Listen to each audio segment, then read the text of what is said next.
Disney and Lucasfilm are rumored to be in talks with some new developers to make some Star Wars games, effectively ending EA's exclusivity deal. Let's talk about it, and be sure to stick around until the end of the video for a special channel announcement.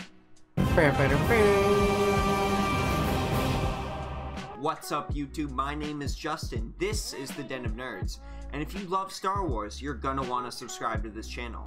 Quick shout out to Karen Singh, who got a nerd card question right on Josh's Jiren Backstory Sucks video. You definitely know your stuff when it comes to Dragon Ball. There will be another nerd card question at the end of the video. Alright, so let's get into this. It's no secret among us that Battlefront 2 was not well received. I played it a lot and really tried my best to like it, but EA ultimately dragged their feet on a ton of quality of life improvements and I had to jump ship. The game is just a slog to play, plain and simple. And with EA planning on bringing back microtransactions for Battlefront 2, the future for this game has already looked bleak. But this latest report from Cinelinx casts a whole new light on the situation. The report, which is a rumor by the way, so take it with a grain of salt, states that Disney and Lucasfilm are not just upset with Battlefront 2's poor reception. They're also angry about the cancelled single-player Star Wars game from Visceral Games, the developers of Dead Space, who had their studio closed last year. Understandably, this is leading to Disney looking for another outlet to produce Star Wars titles, and they have apparently reached out to both Activision and Ubisoft to potentially develop Star Wars games, after meeting with EA to discuss with what was going wrong in the Star Wars game's development. Some may think that this doesn't make sense, since Disney is contractually obligated to let EA have Star Wars exclusivity for a number of years. But this same report also mentions a clause in the contract, which would allow Disney to look for other developers in the event that EA's titles are performing below expectations. And with two mediocre games and a cancelled single-player title, it's safe to say that performing below expectations is an understatement when it comes to EA's Star Wars games. But let's look at who Disney is reaching out to, Ubisoft and Activision. I've got to be quite honest, I am not liking either of these options for making future Star Wars titles. If Disney was really concerned about Battlefront's loot box debacle making bad press, they wouldn't be reaching out to either of these developers. Looking at Ubisoft, there was a recent presentation they released to investors talking about moving away from games and focusing more on what's called live services, a product that would provide a lot more playtime and, most importantly, plenty of new ways to profit.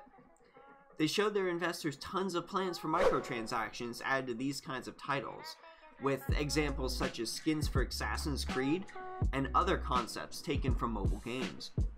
And let's be real here, even though we like quite a few mobile games here on the Den of Nerds, the fact of the matter is that a lot of them don't really provide value to the player. So a Star Wars console game based on these principles, not feeling it. And Activision is no better.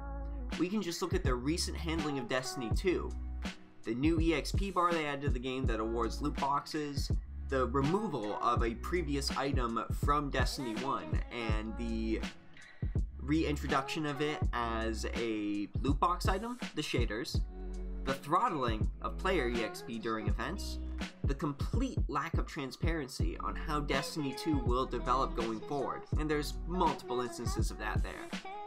And do I even need to remind you all that the original Destiny was marketed as a game that would last 10 years, and very, very clearly didn't? Tons of issues with Activision as well. If we're looking to big publishers to make a Star Wars game, I'd personally rather have Disney tap into a couple of different options. Square Enix has had impressive post-launch support for Final Fantasy XV, and I'd love to see something like that carry over into a Star Wars title. They've even published some awesome Western titles like Rise of the Tomb Raider and Hitman. As far as mid-sized developers go to tap for Star Wars titles, I think Paradox Interactive would be an excellent group to reach out to. They've made some awesome strategy games like Crusader Kings 2 and Hearts of Iron, and I'd love to see a spiritual successor to Star Wars Empire at War from that strategy giant. But what do you all think? Should EA lose the Star Wars license? Who would you like to see pick it up? And what kinds of Star Wars games do you want to see in the future? Go ahead and let us know in the comments. Alright, now let's check that Star Wars nerd card. In the Star Wars game I just mentioned, Empire at War, there was a third faction they added in an expansion to fight against the Rebellion and Empire. What was that faction, and who led them? Answer the question for a shout out in a future video.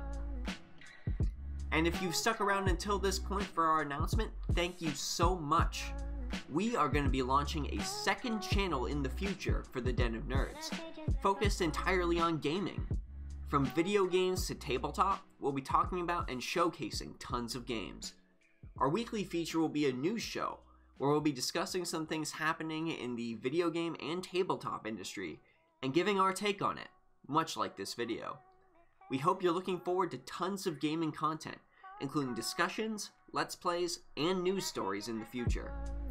This is Justin from the Den of Nerds. I hope you're all having an awesome and nerdy day, and I'll catch you later.